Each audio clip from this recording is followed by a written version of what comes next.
ఉత్తమ్ కుమార్ రెడ్డి గారు ఈ జిల్లాకు సంబంధించిన మంత్రి నిన్న ప్రెస్ మీట్ పెట్టి చాలా మంచిగా వడ్లు కొంటున్నాం, అసలు ఎవరికి ఇబ్బందే లేదు, అసలు మేము కొన్నంత మంచిగా వడ్లు ఎవరు కొంటనే లేరు అని పెద్ద పెద్ద మాటలు మాట్లాడింది ఉత్తమ్ కుమార్ రెడ్డి.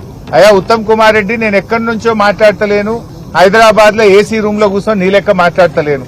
నీ జిల్లాలో చౌటుప్పల్ మార్కెట్ లో రైతుల మధ్య రైతులను పక్కన పెట్టుకొని మాట్లాడుతున్నా. ఇగో ఈ అమ్మ ధనమ్మ, ఈ చెల్లె నిర్మల, ధనమ్మ మార్కెట్ కు వడ్లు తెచ్చి 20 రోజులైంది. నిర్మల గారు మార్కెట్ కు వడ్లు తెచ్చి దాదాపు 24 రోజులైతా ఉంది.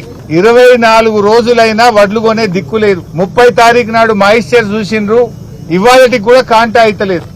మాయిశ్చర్ పాస్ అయినాక కూడా 8 రోజులైనా కాంటా పెట్టే దిక్కు లేదు. అంటే రైతులు 20 రోజుల నుంచి 30 రోజులు మార్కెట్ లో పడిగాపులు కాస్తా ఉన్నారు. 44 డిగ్రీల ఎండకు మాడిపోతా ఉన్నారు, పిట్టల్లాగా రాలిపోతా ఉన్నారు. నీ ప్రభుత్వం యొక్క చేతగాంతనం వల్ల ఇలా రైతులు చాలా కష్టాలు పడుతున్నటువంటి పరిస్థితి వచ్చింది. అంటే వడ్లమ్ముకోవడానికి నెల రోజులు పడిగాపులు కాస్తే తప్ప వడ్లమ్ముకునే పరిస్థితి లేదు.